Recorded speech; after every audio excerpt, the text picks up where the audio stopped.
Hello and welcome to another edition of the Typical Boro podcast. We are in the red every Tuesday, 6 till 7. Please follow us on X and please subscribe to our YouTube channel. Right, we've got plenty to talk about. It's been a manic couple of games in the world of Middlesbrough Football Club yet again. I'm going to introduce you to my team tonight. We've got the proper team back, the original team back.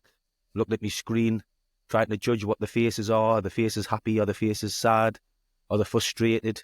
We'll find out. So we've got, again, Mr. Graeme Bandeira. Welcome, Graeme. You okay? All good. Ready to go again. And he's back from his American football. Mr. John Cutler's back amongst us. Welcome back, John. Thank you. Glad to be here. Right. We've got two cracking games to go back through. Obviously, Sheffield United and Norwich City. But we'll peel it back for now, and we'll start off by going back to the Sheffield United game, which seems a million years ago now after watching the Norwich game. But we'll have to go because it was an important win. What we've talked about here on the podcast, a lot of that happened against Sheffield United. Michael Carrick obviously listens to the podcast because he went with our front four, so that was it. That was interesting. So, Bandy, Sheffield United, you were happy with the starting 11, I'm sure, because it was probably your starting 11 that you would have picked. It was my starting 11, yeah. I've been banging on about it every single episode. I know Typical Boro podcast is only in its infancy, but I think I've gone on record every single episode and said that dynamic up front, I think, should be the one which takes us deep into the season. And it clicked. It clicked on the night. Albeit Conway was still a little bit rusty because he'd just come back from an injury. I still thought he contributed well. He played on the shoulder of the last man. He was finding space. But it just didn't happen for him. A couple of little half chances for him. But his work rate, his endeavour, his spirit is vital for that front four. Obviously, seeing Riley on the left, weaving his magic was a delight. Got out his man early. We got our rewards. Finn as you know, he has his critics, because I believe some fans don't see what they should be seeing. He could turn a game on one chance, and it turned out to be the case. You know, with a delightful ball over the top for Latte, who I believe was a recharge. Latte, I was glad to see him be benched, because I've been saying that he just looks a frustrated, forlorn character, and I think that's detrimental to the rest of the team. So I think it did him good to sit it out for a bit. When he came on, he was sharp, he found space, and he got that vital chance, and he stuck it away with a fantastic diving header into the corner. It's a while since I've seen a good diving header at the North Stand. I think probably Janino was the last one. And then obviously Macaroni. Let's Don't miss out Macaroni. No, I can't miss out Massimo. But yeah, it just shows that they're quite rare these days. Not very often. No. Brilliant win. I thought Sheffield United were good, very good. I think Chris Wilder's assessment of the game was honest and very right, to be honest. I thought he made some good points. He said two really good teams going at it, and that's what it was on the night. And they'll be up there. We'll be up there. So credit to us for just shading a close game. And I thought we took on the performance from Sheffield United into the Norwich game, which we'll obviously talk about later. So yeah, great 3 points, and I think that sort of kick-started our season a little bit. It was a good win against a very strong side, and gave us a lot of confidence to prove that we can actually beat good teams. But we started off a little bit nervous in the game. First 20 minutes, Sheffield United looked the stronger side, and Middlesbrough needed to ride that wave. And I thought we got what we don't normally get, which was a little bit of luck as well in key moments. I thought, I'm sure we'll talk about him a bit later. Senny Dieng pushed a couple of catchable shots back into the danger zone, which weren't capitalised on by Sheffield United, and Middlesbrough defended them and helped them out. And Luke Ayling with an absolutely superb goal line clearance off the line. That was a massive moment in the game for me. That goes in. I think the game turned after that, Dicko. I think so. I think it turned in the stands. Kicked us up the backside a little bit, because we're thinking, right, they're going to do us here. So we're on it now. And I once think he the made that fans in the clearance, stands thought the same. That was a big moment. It's like, we need to back the team here. They're in trouble. That should be 1-0 Sheffield United. But we rode that wave, and then we seemed to grow into the game. And as I say, the front four, Doak was excellent again, getting past his man. And I thought Michael Carrick's tactics, both, we'll talk about the Norwich game a bit later, but on Wednesday night against Sheffield United, getting bodies in the box. So important to flood the box, get bodies in the box to get on the end of things. And we've done that the last two games. There's certainly been a tactical change and switch in that, and we've been calling for it for a long time. And it was evident against Sheffield United, and it was evident against Norwich. And I think that's going to be a key factor now with Middlesbrough moving forward, hopefully. Cuts, Sheffield United, a good 3 points, a much needed 3 points in a better team display. It was, yeah. I think we were solid at the back throughout. Like you say, I thought Sheffield United started off pretty well for the first 10 minutes or so. Great clearance off the line from Luke Ayling, like we've already covered. I just thought we looked solid at the back, and I thought we posed a pretty big threat going forward. I think when we look back at it at the end of the season, hopefully we'll look back at it and it's the game that got Lath going, because I think he was desperate for a goal, not just for himself or for the team, but confidence-wise. We all know strikers, it's a confidence thing. We all know he's the type of player that could go on a run and score in 8 of the next 10 games or something, and I think that's vital for us, because we know that that's been our biggest problem so far this season. As we'll go into it later, we managed to score 3 goals and still not win, but yeah, we'll come to that later. I thought there was some big performances on the night. I thought it was a big call by Michael Carrick to not start Matt Clark. I thought Matt Clark might have come back in. I thought Edmonton's been really, really good. However, he did make a mistake against Bristol City. And if a manager needed an excuse to bring a player back in, which often they use, I just thought Clark would have come back in to be that leader at the back and get the Clark and Vandenberg partnership back up and running. Michael Carrick didn't do that. He stuck loyal to his player, acknowledged that he's been playing well for it, and stuck with Edmondson. I thought Edmondson was tremendous against Sheffield United, a real leader on the pitch, a colossus. Do you agree, Bandy? He's arguably man of the match. I thought he was absolutely brilliant. Bit of a pressure game for him, knowing that Matt Clark is on the fringes and ready to return. He can't really afford any more mistakes, can he?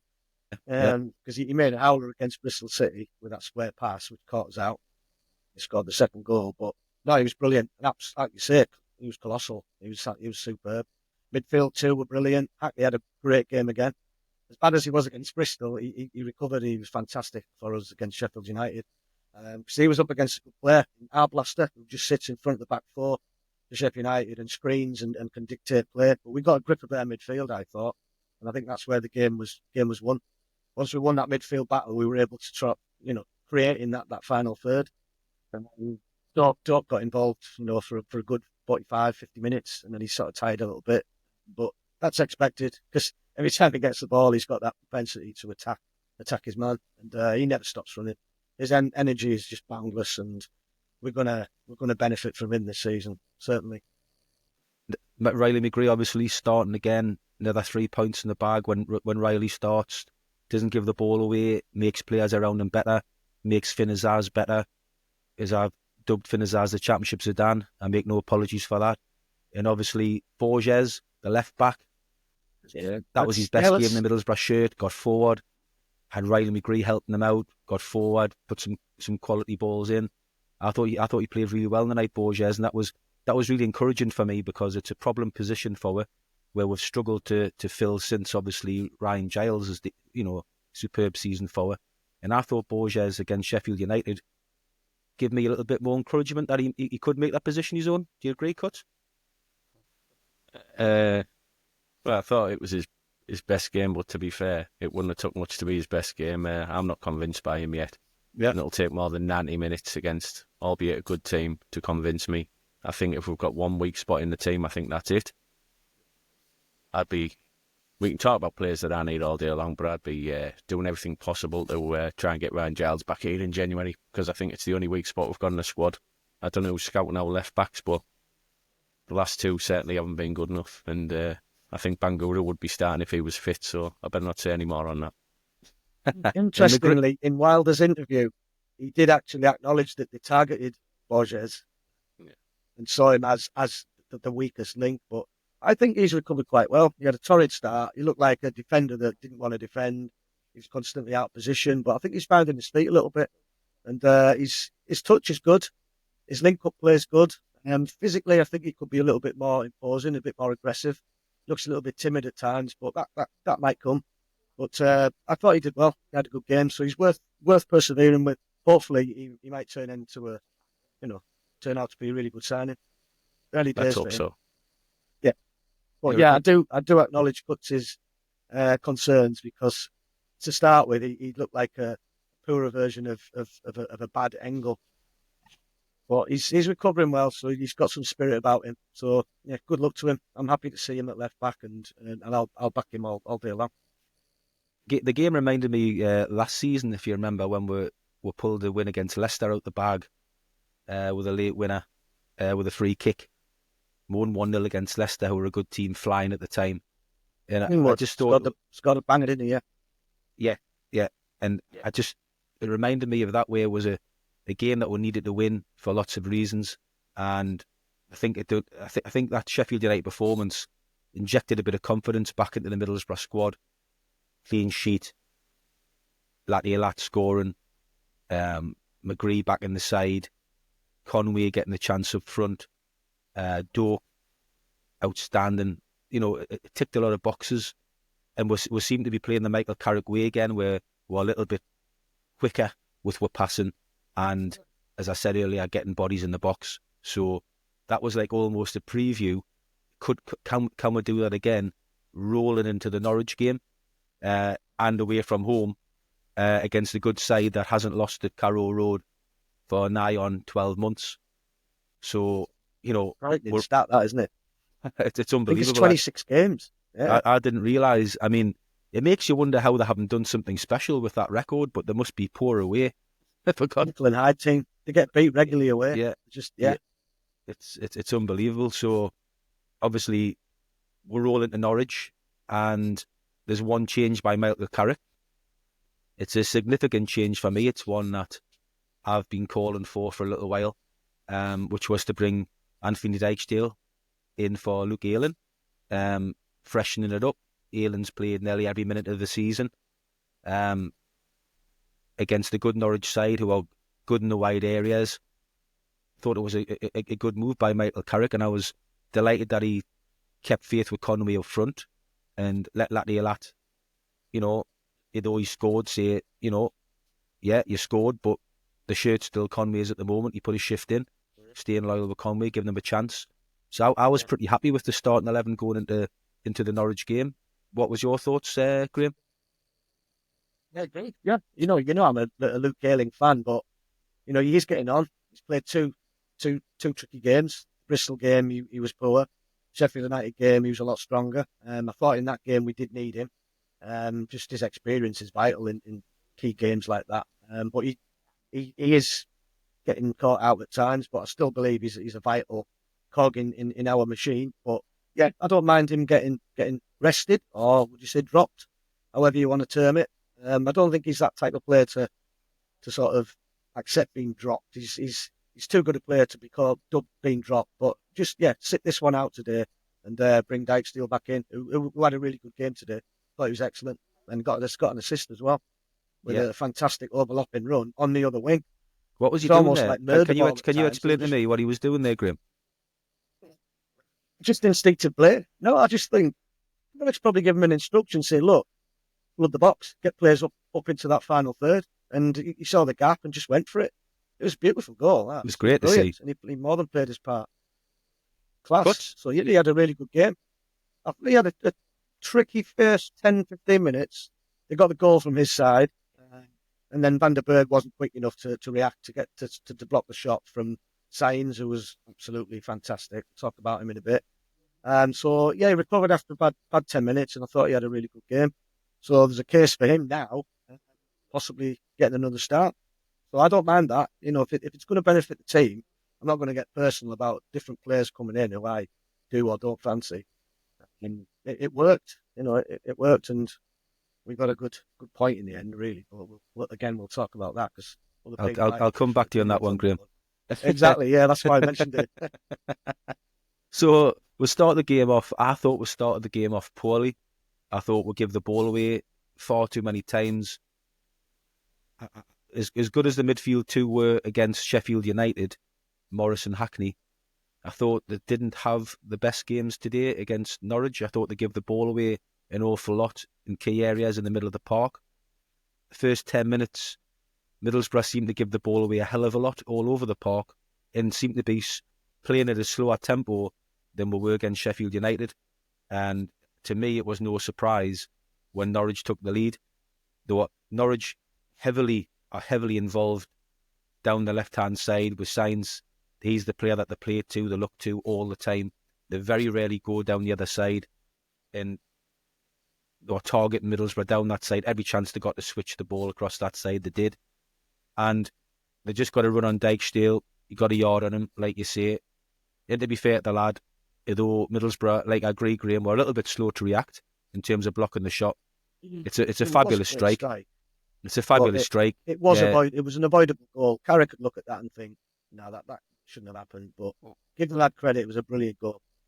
We have conceded a fair few long rangers under Carrick, and I think it is, and we'll make up that reaction time to block shots and close the ball. I think we could be better at times, and that was another example. But you've got to give credit. It was a fantastic strike, and you cannot blame Senny Dieng for that. Flies in the top corner. And I was thinking this is going to be a real long Sunday afternoon watching this now.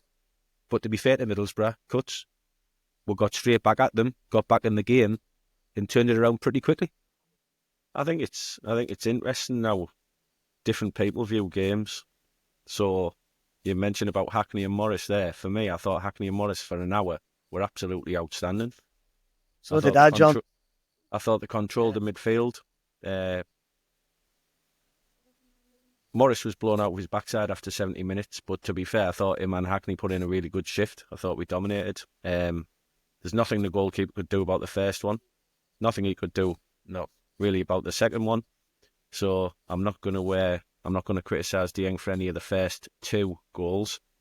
But I thought the midfield was really good, and I thought that first half performance, to be fair, any team watching that, I messaged you guys at half time. If we play like that, there's not a team in this league that we can't beat.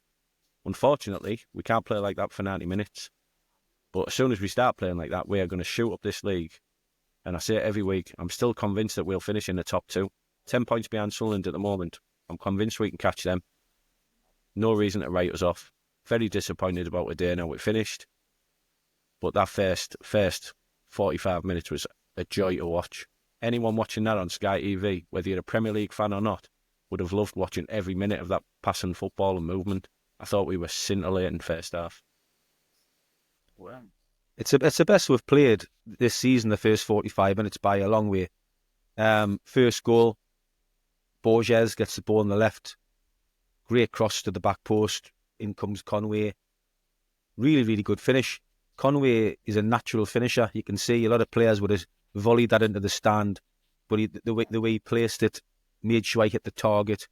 People look at the goalkeeper, but it was a difficult one for the goalkeeper to deal with right down at his near post. And in it goes. And that was a really clever finish by Conway. Get to it back in the game. And from that moment on, Middlesbrough really sort of took over quickly. Steamrolled them. We were brilliant. Graeme touched on it earlier on. The second goal was absolutely fantastic. The corner comes in and Dieng does well, punches it clear, and we break on them. Ben Doak gets the ball. He's gone. On the other wing. On the other wing, he's away. Okay. They're pulling him, they're tugging him. A lot of people, including our own Isaiah Jones, would have probably went down at that moment. Ben Doak stayed on his feet, stayed strong. He knew he had an opportunity to run at them, and he ran at them. Plays a clever, intelligent ball to Dijksteel. I'm still not quite sure why he's there, but I'm pleased he was. Superb play by Dijksteel. It was unbelievable. And then to get his head up and pick the pass was in the heat superb. of the moment there, in that situation. Yeah, it Just was incredible. looked, he just, like you say, he just picked his head up and he just adjusted his body to make that pass straight to Conway's feet, and Conway only had to strike it and get it on target, and thankfully But he did. again, But yeah, like Conway's first goal, he could have snatched it, he could have lashed at it, he could have blasted it.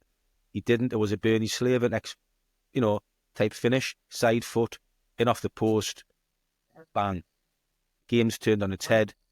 I Middlesbrough think in he the knew the ascendancy. keeper was going to go that way, so he only had a small gap to Yeah. aim for, and he thankfully put it in, off the inside of the post. But yeah, I'm thinking at that classic point. counter-attacking goal. I'm thinking at that point, can we get the half time 2-1 up? Michael Carrick gets them in, gives them the team talk, gets them drummed in to be tight and keep it tight second half with 2-1 up. But no, the old Michael Carrick is back. The Michael Carrick way is back. The fast passing's back. The high intensity's back. The smell danger. We'll then nearly go 3-1 up with a great chance for Riley McGree. Unfortunately, hits the target. Keeper makes a save, and you're thinking, we could be 3-1 up. That could be a big moment. That could have been game over, 3-1 up. That was a chance to kill the game. We've missed it. But Middlesbrough keep going. We keep going. And then right on half time, Ben Doak again, superb. Kills his man with pace, drives into the box, whips the cross to the back post, takes a slight deflection off Riley McGree's knee, right to the Championship Zidane, back post, bang, 3-1. Game over, boys. 3-1 up, right on half time. We've killed it, yeah? Yeah.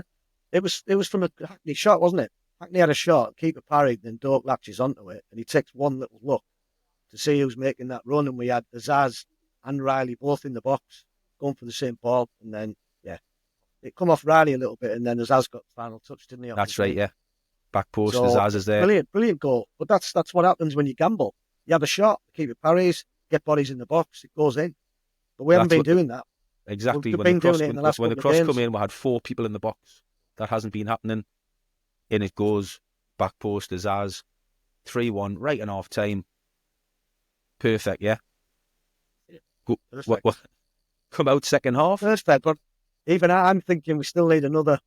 Yeah. The game's not done at 3-1, just because it's typical Boro, hence the podcast name.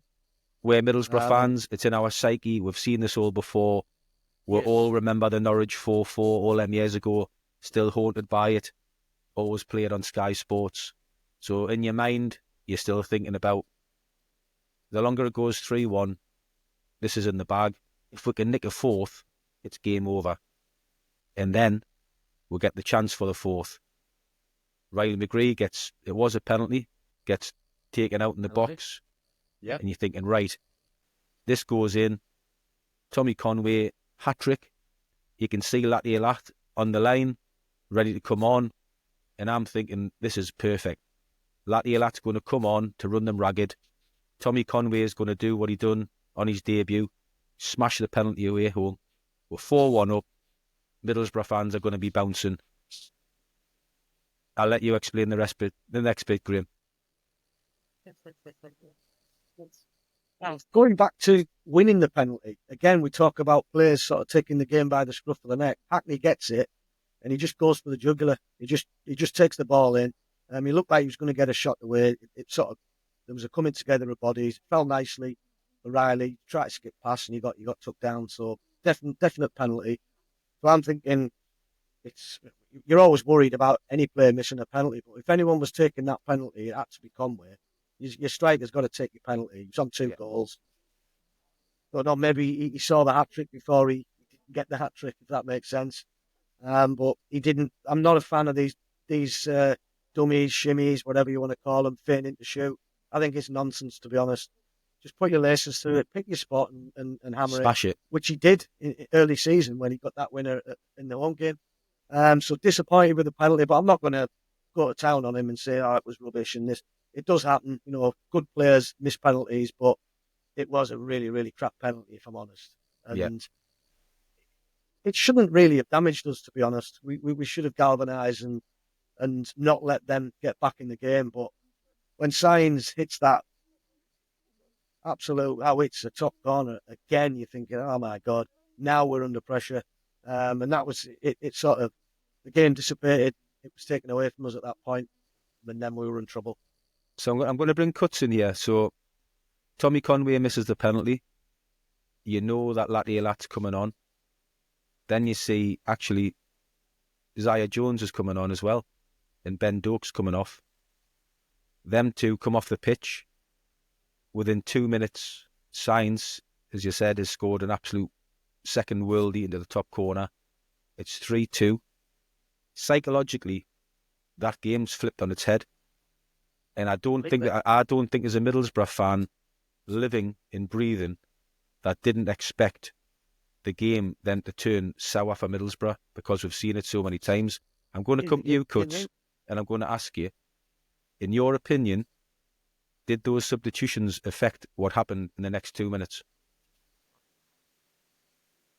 Keeping Doak on instead of Jones might not have affected that goal, but I think it affected the end result, because there's not much Carrick got wrong today, but I can't for the life of me understand why we took Doak off so early. He didn't look shattered. He hadn't blew a gasket. So I can't understand it. He was a massive threat. I bet the full-back was absolutely delighted to see the back of him. So for me, it was the wrong decision. Hindsight's a wonderful thing in football, but I can't understand why we keep taking him off. He's a massive threat in every game. I thought he was a threat all day today until they took him off. He's got pace, he's direct. And even if that goal had happened, I don't want to get too much on Jones's back, but I think it's getting to the point now where Bergzorg might actually be a better option than Jones.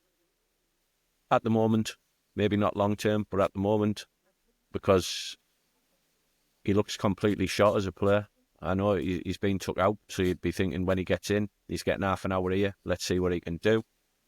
But it's what have you done for me lately? And I really like Jones as a player, but he's done nothing for us lately. So I think it affected the end result. Probably couldn't have done out about that goal, because his 2 goals today were world class, let's be honest. But yeah, I can't understand why we're taking him off, to be honest.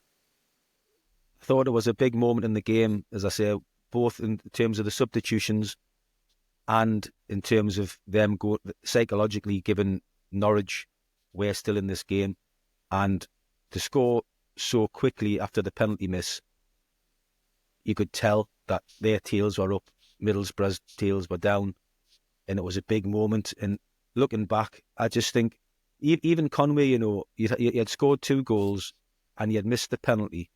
I just wonder now, again with hindsight, whether Carrick would have been better off just saying to Lat, just give it 5 more minutes. Just give it 5 more minutes. I'm surprised he come off. It's going to look now like I'm taking you off because you missed the penalty, and I'm going to give you 5 more minutes just to clear your head. You never know, you might still get another goal. Just give Latte another 5 minutes. Just keep the team, because that's our best performance of the season, bar none, the first 45 minutes. And to make 2 early changes like that for arguably the 2 best players on the pitch at that moment seemed a little bit rash and snap decision by Carrick. And I think with hindsight, he wouldn't have made them if he had the option again. What do you think, Graeme? Do you think that was a turning moment? I totally agree with you. I think you've summed it up eloquently there. I wouldn't have made the substitutions. I would keep playing them, because once Doak leaves the pitch, the left back's rubbing his hands thinking, oh, that's good, I can get forward now. I can support my left winger. I can take risks. The whole team can push up, because he was unbelievable today. For a good half an hour, he was absolutely torturing them. Had that left back on toast, going inside, going outside. I actually prefer him going outside now, because he's going to win so many fouls as well, because he drives into the box. There's a couple of times when he got, side of his man, I thought he was just going to get taken down, but he managed to sort of shrug him off. He's a strong little character. He's brilliant. So to lose him, it's always going to be a blow. And I'm not a fan of Jones at the moment. I just don't think his head's in it right. He just doesn't seem like he's interested. He didn't look like he was busting a gut to come on. Almost like he's sort of sulking a bit. And I detected that from Latte today as well. I thought they were jogging rather than running. There was no press at all. They were just hopeful that a ball would come to them rather than going chasing and looking for it. So I didn't think the subs had any impact at all, and it was detrimental really to the side. So yeah, like you say, in hindsight, Carrick might look at that and think, wish I hadn't have made them subs. But we'll never know the exact reasons why subs come on. Maybe Doak got a little kick, maybe he felt something and he's taking him off as a precaution. But unless the question's asked, we won't know. But I'm just speaking from a fan, from what I'm watching. And the first thing I'm thinking is, why are you taking Doak off? Why don't you keep Conway on for a little bit longer? He might get another chance just to get his head right, because he's a confident player. He's on 2 goals. He's missed a penalty. Fair enough. It does happen. He might have got another chance. He might have still got a hat-trick. But we'll never know now, and that's history. So I would have kept them both on. It was only another 15 minutes, so why not carry on with them? Ultimately, the forwards are judged on goals, but I think if you watch Conway's all-round performance today, we know Lath can work hard, but I think Conway's a clever footballer. He makes a lot of space with some of the runs. Exactly, He was trying John. to get in behind the defenders. He makes a lot of space for the other players, which is one of the reasons why I think we played so well today. Yeah, it's not all definitely about goals and when you're on the ball. It's about making clever runs and the right type of runs, and I think Conway does that. I've been really impressed with him every time he's played for us. I think he's going to be a really good player for this football club in the future. So if he plays every week, there's 20 goals there, and I say that with confidence. I really do. What's he on now? 4, 5? 4 goals he's got. Yeah, should be 5. How many starts? 7, I think it is. 7. 7. There you go. So he's doing Tells its own story. I'm just going to throw one in here. When he brought Lat on, I was hoping it was going to be for Izaz. I thought, with we're being 3-1 up, to stick Conway alongside Lat, the work rate you get from them two, closing people down and working their centre-backs and running the line, Izaz, as good as he is, he hasn't got the pace. He had done his work for the afternoon, Izaz. He had flitted in and out the game. He had got his goal. I thought, why not just bring Lat on alongside Conway? Conway will be busting to get his hat-trick because he's missed the penalty. Lat will be wanting to prove a point. And the two of them would just work their back 4. I just thought that would have been a better option for us when we're protecting the lead, to have more legs on the pitch working them, especially as he was taking off Doak as well. Like I say, I think hindsight's a wonderful thing in football there. But yeah, ultimately, it didn't work out. But I don't think they can play together at all, if I'm honest. Funnily enough, we're saying it didn't work out, but I don't think it didn't work out because of Carrick. I don't think it didn't work out because of Jones. It didn't work out because of what we're going to talk about in a minute, which is an absolute howler by the goalkeeper. Well, as you know, what is he doing? As you know, John, on here, I've said this for a little while now. Senny Dieng, for me, has been a downgrade on Zach Steffen. He's not as good as Zach Steffen was with his feet. Certainly not as good as Zach Steffen was at saving the ball, shot stopping ability. And he looks like he's low on confidence, and he has been like that all this season for some reason. I don't understand it. He looks a shadow of the goalkeeper that was signed, because when he first came in, I thought he looked reasonably competent.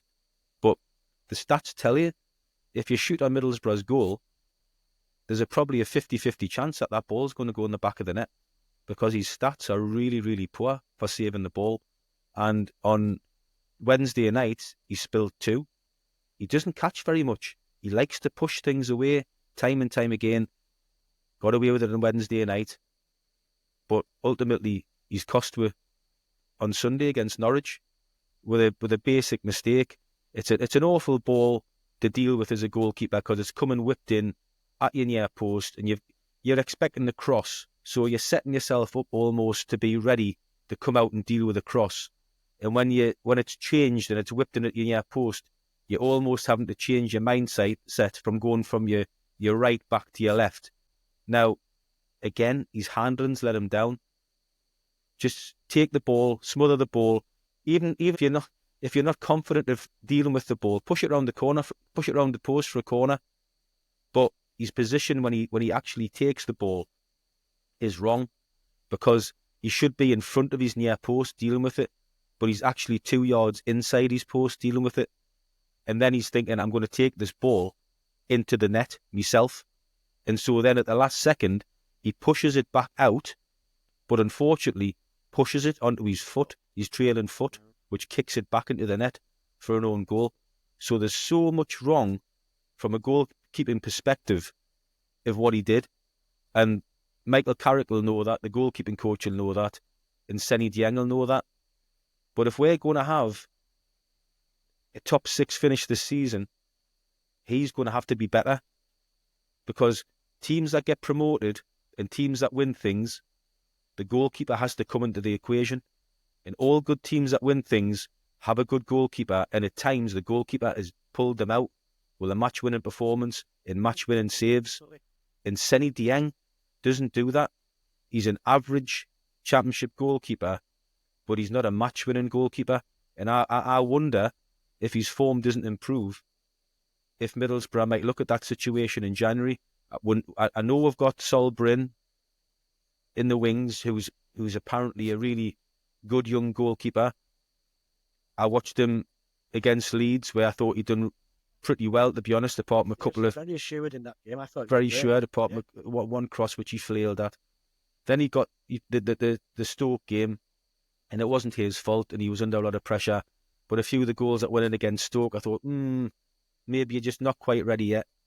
So it'll be interesting to see what Middlesbrough do in January if Seny Dieng's form doesn't improve, because he's going to have to up his game. Otherwise, he could be the difference between Middlesbrough getting promotion or getting to the playoffs and not getting to the playoffs, if that makes sense. Yeah, I think if you look around the stadium now, people are nervy when he's got the ball, which I don't completely blame him for, because that's the way that Michael Carrick wants us to play. But I don't care how you look at it today, it's an absolute howler that's cost us 2 points. I'm not one for chopping and changing goalkeepers, so I wouldn't drop him for the next game. Yeah, I don't think you can drop a goalkeeper on one mistake and then Brynn comes in. If he makes a clanger, do you drop again? So the keepers aren't sure who's going to be starting, who's not starting. So I wouldn't drop him for the next game. I agree with that. I think he's got to improve. That was an absolute howler today. He was beaten 3 times from outside the box. 2 he couldn't do out about, but that third one, I was listening to the commentary while I was watching the game, and Maddo and that thought it was deflected. It wasn't. No. He wasn't that far away from the ball. It's just horrible. It's an absolute stinker to concede that. Cross shots caught him out. I mean, Fisher's shanked it. You know, he's aiming probably for the penalty spot, but he's sort of scuffed it and it's gone towards goal. But I thought Seny Dieng had left far too much gap between the post and himself, which enabled the ball to squirm in. He had, albeit off his failed catch, and then it was a superb overhead kick on it into the goal. Yes, but I mean, it was a clown goal. Honestly, it was a joke goal. I think we're looking at, if you look at Carrick, he's obsessed with keepers who can probably use the feet rather than the hands. Yeah. Stefan was fairly similar, but I thought Stefan was a bit more bulky. He had a bit more of a presence. He's a bit more vocal. Seny Dieng tends to shrink in nets at times. But like John said, I wouldn't be too hasty and start dropping him for that, because I'm unsure yet as to whether Sol Brynn is ready. Albeit he did play well in that Leeds game, but that was probably a free hit really for a lot of players, because I think the pressure was off. It was off us and it was off them. It was a very, very mixed bag that night with an assortment of reserve players. So not quite sure whether Brynn's ready yet, and I wouldn't be too quick to scold Seny Dieng just yet. But here's a clip round the head for that, because that was poor, really, really bad. And ultimately, it has cost us. We've dropped 2 points there from being in a really good position. I agree. And with them 3-2 down, and you're looking at it, and my typical Boro head's thinking we're going to chuck this now. They were on the ascendancy. They're 3-2. We're going to get beat. Yeah, it's going to happen. We're going to actually lose the game 4-3. And you know what? In my honest opinion, I think Middlesbrough had gone. And I think Middlesbrough would have lost the game late on in typical Boro fashion. But the Kenny McLean sending off in 87 minutes, it just took the wind out of their sails. And that's why they were raging with the decision. It was a red card. It was a poor challenge. But they were raging because they knew that was the moment that their chance of winning the game had gone. And unfortunately... They had us on the ropes, didn't they? Yeah. And unfortunately for Middlesbrough, it came probably 10 minutes too late for Middlesbrough then to turn it back onto them.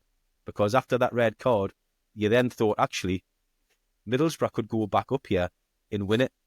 And Norwich were just happy to see the game out there and take the plaudits and take the 3-3 draw, and we've come back from the dead and all the rest of it.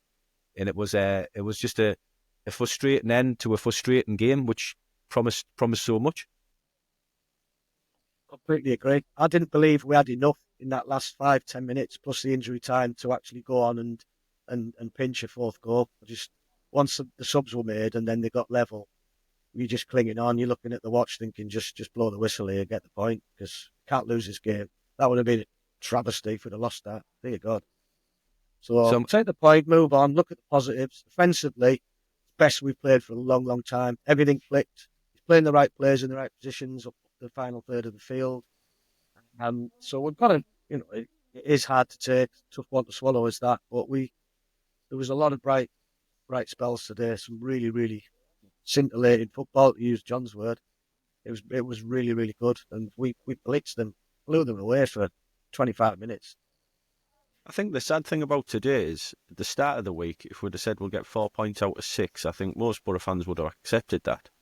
Yeah. But that journey home for them players, I bet there's silence on there. I bet we're normally coming back from that type of a game and results, 4 points in a week, to be vibrant on the coach or the playing. But I bet they're absolutely devastated that they haven't picked up 6 points. And I think that's why I'm a little bit somber today, because we mention this every week. We are throwing points away. Sunderland 10 points ahead of us now. That's 2 points dropped today. From 3-1, missing a penalty. I don't care how you look at it. It's 2 points dropped. Yet they've scored 2 worldies. But the game should have been dead and buried, and we can't keep doing it.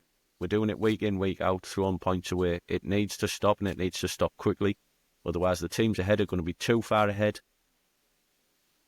Players need to take some blame themselves, because we've talked in the past that we miss a leader. So at 3-2, you need somebody on that pitch to tell the lads, look, let's calm down, keep the ball for 10 minutes, take the wind out of the fans, because they were getting loud at that time. It's going to happen away. We know how tough a league it is. We miss leaders on that pitch. We've talked about plenty of times, and for me, that's something we need to look at in the January window, because it's okay playing fancy football where you're playing really well, but you're going to have spells where the players need to take command, and I don't see that on the pitch. They talked during the week that Lenihan's still a little while out. I think he's a natural leader, but I don't see it in the squad. I really don't, and that's what we needed today when they got back to 3-2. Someone to just say, look, lads, keep the ball for 10 minutes, make a couple of professional fouls, whatever, boot the ball, go down for a minute with a fake injury, whatever. Professionalism, call it what you want. You hate to see it, but you don't mind your own team doing it. If it's going to take the sting out of the game, that's exactly what we need, and we missed it today. I think today the penalty was the big moment. I don't think leaders, I agree with you, we do lack leadership, but I don't think particularly leadership today was the reason we didn't get the 3 points. I think that penalty miss and them scoring so quickly afterwards, just the momentum swung psychologically in the game hugely. But I do agree with you, John, that when you're playing well, you've got to take the points. And what's happening with Middlesbrough this season far too often is when we're playing well and when we're creating chances, we're not putting teams to bed and we're missing them, like against Portsmouth, away at Derby, and we lost 1-0 today. These are games that should be rubber-stamped 3 points. And it's frustrating because you can't play well every week, and you're going to actually play poorly at some stage and just get beat. But when you're playing well and you're not winning, it's a huge problem, because those points at some stage are going to cost you. And it's like what I used to go on about last season on a different podcast. You'd argue till I was blue in the face. Those first 7 games, when we didn't win, were always going to come back and cost you. And everybody used to argue with us and say, no, we've got back in the game, we're doing this, we're doing that. But they did cost you. And I'm feeling the same about the points we're losing now.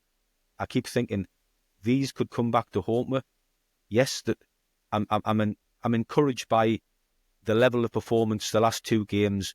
I agree with you, John. 4 points from Sheffield United and Norwich. Before them games, I would have absolutely took them. But I'm a little bit in your camp that I still look at the day and think 2 points chucked away. So I'm going to bring in Mr. Bandeira now, because just before we come on to do this podcast, I happened to see one of his tweets pop up on X where Graeme said that if you take the emotion out of the game, he thought today was a good point. So for, us being slightly on the negative side with a point. Graeme thinks it's a good point, so I'll bring you in, Graeme. I still believe it's a good point. Like I say, if you do take the emotion out, you go to Norwich, 26 games unbeaten at Carrow Road. It's a bloody good point. It really is. But going back to the emotive issues of the game, we've missed a penalty to put us 4-1 up. The ground would have been empty after that. We probably would have gone and got a 5th or a 6th even if there was enough time on the clock. Yeah. But it's fine moments, fine margins in games. And it goes back to what you've just made, Dicko, your point about, finishing teams off. That's what you got to do. I mean, I saw Conway go over to the fans at the end and he was like apologising. I mean, fair enough if he wants to do that, but I'd be straight down the tunnel. I'd be annoyed. I'd be so annoyed with that. I'd just get out of there and just try and get myself composed, ready for the next game. I do believe he'll start. Carrick will give him another go, and he's the man to take us forward. So he's got to put that one to bed quickly. Forget about it. But as a collective, not just as an individual, you've got to finish teams off, and we'll be a much better team for it. I tell you one thing I was pleased to see. 3-1. One thing I was pleased to see on the final whistle, if you watch it back, when the referee blows his whistle, the Norwich players almost jump up to a man and punch the air because they know they've got out of jail. And the Middlesbrough players sunk to the knees. Vandenberg was punching the air in frustration. He was muttering a few things to himself. Yeah, I saw that. I actually liked that. The fact that it looked like it hurt the Middlesbrough players. I thought, well, that's good. You haven't thought, it's a good point at Norwich. Off we'll go and clap the fans. You could tell it had upset the Middlesbrough players that they hadn't took the 3 points. Which you can imagine playing the game. Norwich again, have had 3 shots on target and scored 3 goals. Again, going back to Senny Dieng, he just doesn't save any shots. He must have the worst stats in football. But you can understand why the players are unhappy, so it was good to see. So just looking at it, coming away now, we've got 4 points from Sheffield United and Norwich, which I think we all agree, if you take, like Graeme says, great point, if you take the emotion out of it all and what we actually did do and didn't do. That's what you've got to do. You can't do anything else. It's no looking back. It's a good 4 points if you take the emotion out of it. I agree with you 100%. So we've got a good 4 points. It's a platform. We're now going to go in, Coventry City at home, bogey team, but having a poor season. We've got QPR away, who are having a poor season, second bottom. And we've got Luton Town at home, who, although are a decent side, are having a poor season. Which way is this season going to tilt? We are 12 games in. We've won 5. We've drew 3. We've lost 4. We're sitting on 18 points. We're 1 point off the playoffs. We are 5 points off second. If we had a won today, we would have only been 3 points off second, which I was looking at half-time and getting excited. Stupidly, I know. Stupidly, but I was getting excited at half-time, looking at the table. So I'll come to you, Cuts. Next 3 games, Coventry, QPR, Luton. You've seen the last 2 performances. How do you think Middlesbrough are going to set up before the end? Because we've got yet another unfortunate, boring international break coming up. Right. How do you see Middlesbrough going rocking into the next international break? Are we going to be in the top 6? Or are we going to be flailing? I've said all along that I think we can make top 2. So I think we are going to be in the top 6. I'd be disappointed if we get anything less than 7 points out the next 3 games. That's what I'm expecting. We could get 9 because we're playing well enough. We need to start finishing our chances, putting teams away. But we also could end up with 3. It's just the way the season's been going. It's just the way the season's been going now. Just I want to make a little point about you. It might be me being cynical here. Now, you're saying that you're happy to see players at the end of the game looking mad and angry and fists clenched and all that. I want to see that during the game. They're part of the problem. They were the players that were on the pitch. There's no point having to go to other people. You're part of the problem. We're throwing away far too many points. That's it, full stop. Vandenberg's only a young lad. Is he disappointed? Yes. Clenching his fist and all. I want to see that during the game. I don't want to see it at the end when we threw 2 points away. Yeah, Graeme, take the emotion out of it. It's a good point. They're unbeaten at home since November the 5th last year. Couldn't care less about what they do at home. That's 2 points dropped today. Yeah. Yes, I would have accepted 4 out of 6. It's 2 points dropped. Missing a penalty, 3-1 up. Corsten. A goalkeeping mistake has cost us 3 points. It is 2 points dropped. maybe next week. Maybe if we'd have been having this conversation next week when things have settled down a bit. It's only a couple of hours ago. I'm absolutely fuming about it, to be honest. And we've played so well. That's the most disappointing part of it. Everyone who watches us, you can listen to Sky. How are this team not in the top 3? How are they not in the top 2? I'm looking at the same thing myself. This squad should be far more points on the board. Instead of clenching the fists at the end of the game, I want to see you start picking up points. I'm sick of excuses. We need to start winning games, and we need to start winning them quickly. So I'm coming to Graeme, who looks slightly calmer than the haircuts on the screen. So I'll come to you, Graeme, because you look more emotionally charged that way. I'm doing well to contain my anger, to be honest. But so I like to try and look at things rationally. We're all frustrated, and you're looking at it rationally from a good 4 points, and it's a good point away at Norwich. Like I've just said, the cuts. We've got Coventry coming up at home, QPR away, Luton away at home. Sorry, they're all potentially winnable games against sides that are struggling.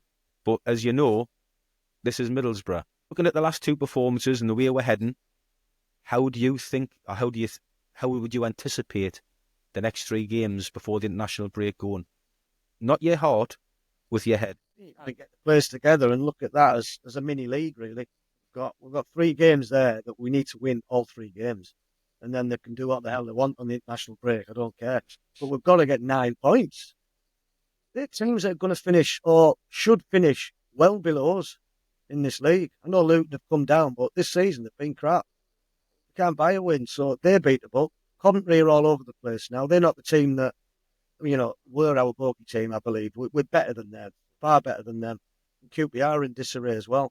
So there's 3 teams there for the taking if we can impose ourselves upon them and play as well as we did today in that final third, because that was brilliant. Even the teams above us will have looked at that today and thought, Boro mean business if we can sort out the deficiencies at the other end, giving cheap goals away, going back to Dien. You can't be giving gifts away. I know Christmas is only a month or so away, whatever, but bloody hell, Father Christmas, seriously, that goal was clown behaviour. You can't be doing crap like that. Honestly, it's embarrassing. My frustration's rubbing off on him now. We're seeing the real Bandy. Come on, Graeme, tell it like it is. But if I was a player, I'd be kicking doors and turning drinks machines over in that dressing room. I'd be going nuts. But it's out of my control. I can just watch it and say what I see. And it wasn't good enough. The third goal was a joke. You can forgive players for pinging him in the top corner from 20, 30 yards. I mean, that was genius. That second one in particular was brilliant. And that gave them a lifeline, and the tails were up, the crowd got up, and it turned a little bit before that for me with the penalty miss. That's got to go in. I'm not going to be too critical of Conway because I really, really rate it, but it was a crap penalty. It really was. I'll go back to this feigning or stuttering. Just put it in the corner. What was he doing? Unbelievable. Yeah. Just smash it. Been out of sight, it in. The talking about 3 points, 2 points off whatever second, or people keep talking about playoffs. I can't stand that talk. I hate it. I don't even want to get in the playoffs because we just get beat anyway. It's not in our nature to go and win playoffs. We haven't got Bruce Rioch in charge. We need to be hitting that top 2, and we need to get 9 points in the next 3 games. John said 7. I won't be happy with 7 because I believe that there's 3 teams there who are very, very beatable. They might think differently, but if we can play like we played today, particularly for a good hour, we should be home and dry against them other 3 teams. I would take 7, and I'll tell you for why. Because we're so inconsistent. Yeah. I think to get 7 on top of the last 4 would actually show a little bit of consistency for the first time this season. I don't think we've won 3 games in a row under Carrick since I think it was the 6th of March last year, which was. So if you're saying you take 7, who are you prepared to drop 2 points against? I'm not bothered. We are better than them 3 teams. I agree. I'm not bothered. I would just take 7 from the 3 games just to keep us unbeaten. Based on our inconsistency. Yeah, I just think we've always got that flaw in we not just to draw a game but to lose a game. So to go into the international break 5 unbeaten would do for me. And if we get 7 points from the next 9, it would definitely probably put we in a playoff spot at least, which would look decent going in that international break, but cuts me an interesting point. We've got to start picking up regular points now, because you just said there Sunderland are 10 points clear. Did you say 10 clear for Sunderland? 10 it is, 10 clear. Yeah, so 10 clear. You can't afford that gap to get any larger. Yes, we're only, 5 from second, but you've got to still try and keep the top two in touch, because they'll grow in confidence, and we'll diminish in confidence. So it is these 3 games for me. I know it's we've only played a quarter of the season, but these next 3 games are probably going to tell you where we're going this season. Are we going to be pushing for the playoffs, or are we going to be trying to push for the top 2? Because we need, for me, if we're going to be targeting the top 2, 7 points from these next 3 games. I mean, don't get me wrong here. When I say 7 points, I think this squad's good enough to get 9. And like Graeme's saying, against the teams that we're going to be up against, I totally agree with you. Would it surprise me? Genuinely if we get 9? Believe we're better than them. I totally agree, but we're better than Portsmouth. We're better than Preston, and that was 2 draws at home. This is what I'm saying. Can we get 9? Should we get 9? We probably should. Would I be surprised if we got 9 going on the season so far? Yes, I would. Yes, me too. But I also wouldn't be surprised, because, like I've said a million times, and I said to you lads at half-time, there's not a team in this league that can live with us if we perform how we did in the first half. Not any one of them. Not Sunderland, who were 10 points clear. You can say I'm deluded, rose-tinted glasses. Burnley, just come down. They couldn't live with us if we played like that. Leeds couldn't. I'm not scared of anyone. These players, the world's their oyster. They can get the Premier League. It's about being consistent. That's what we're missing. It's frustration in my voice, but I know these players are good enough to deliver what I think we can get. To obtain these points, we've got to keep that same dynamic. We can't be resting players. We've got to keep that front 4. We've got to keep that midfield too. And you can possibly afford 1 or 2 changes defensively, particularly in full-back positions where we would manage and would get by. But it looked like Dijksteel picked up an injury, didn't he? Starting Jones, we ain't got a hope in hell of getting any wins. If you and the listeners think I'm angry now, if he drops Conway for Lath in the next game, you will really see an angry John Cutler. I tell you, because I'll be fuming. I'll be fuming. I don't expect many changes going into the Coventry game. I think, as I just said, Dijksteel seemed to pick up a bit of an injury late on. Don't know how serious that was. That could see Aylan sneak back into the side at right back. Other than that, I think he needs to keep this team that played against Sheffield United and against Norwich for the next 3 games. And unless there's anybody injured, keep that side and keep them on the pitch as long as you can. Yeah. And that's why I believe 9 points should be attainable. I agree. Because of the players we have at our disposal. But if he does start tinkering and resting, then you're in trouble. You're not going to get them points. Because other teams will find a way to combat us. So it's on Carrick at the moment. We've got momentum now. We've finally found momentum from nowhere, from that Bristol game where we looked devoid of ideas and we were just awful. We looked suspect defensively. We've recharged. We've had a look at things. We've increased the tempo of our play. We're getting forward more. We get bodies in the box. We've had a really good win against Sheffield United and a good display at Norwich, albeit, some howlers and some worldly goals, which have undone us. But, if you look at it, overall, it's a good 4 points, but we're capable of getting another 9 because we're playing lesser teams. And if we hit them levels from the past 2 games, then I don't see any reason why we cannot get 9 points. You've got to aim high. Winners aim high. Forget this comfort zone of a comfort blanket, or whatever you want to call it, of the playoff place. It doesn't mean anything. It means you finished 3rd, 4th, 5th, or 6th. You're not winning anything in them positions. It's a bit of a lottery as a playoff spot, and it never generally works out for us. So I'd love us to bypass that and hit the heights and challenge some proper teams. Because Sunderland look like they're going to keep going for a long while. Leeds will be up there. Burnley will be up there. West Brom are always plucking away. They're tricky to hurdle. So we've got to be in that group. We've got to be in the group. Otherwise, it's going to be another wasted season unless you somehow fluke. I think it would be a travesty if this Middlesbrough squad didn't make at least the playoffs. So absolutely, because you will then see that the club will just get raided and players will get cherry picked and it'll be off, and we'll be back to square one again. So it's a big, big season. I believe the chairman thinks it's on. Certainly, Carrick's got us playing some lovely football. It is on, but we've just got to be a bit more consistent, a bit more streetwise, a bit more horrible. We're still nice, aren't we? Too nice. Yeah. We're almost like a pretty boy team, you know. We need more John happy Cutler in to the have team. our- That's what we need. We need more cuts in midfield. I mean, Listen- Howson listen- came on today. What did you think of Howson coming on? It was good to see him back, but he Yeah, I wasn't think on he's for great. long. I think he's great. Great that he's back. That's a massive positive, boost. yeah. Massive boost for this squad. As angry as I am, I would imagine the players are feeling exactly the same as me. Absolutely, yeah. Do you know what I mean? The players there will be knowing that they've dropped 2 points, and I know that squad will be thinking that they're good enough for top two. I don't think I'm talking out of turn here and blowing air up their backsides. I think they'll think exactly the same. It's on this season if they can get their acts together. I would have That's what's put frustrating.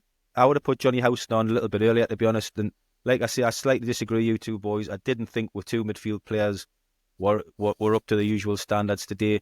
I might be wrong if I watch the game again, but just my initial thoughts after the game, looking at it, I thought they give the ball away quite a bit in dangerous areas at times. But I would have had Howson on a bit earlier in the game because I could see which way it was going to go. Norwich had the ascendancy, and I just thought Howson could have been on a bit earlier. But anyway, listen, unbelievably, it's time. I'm going to call time on another fantastic, passionate podcast. It's been good, boys.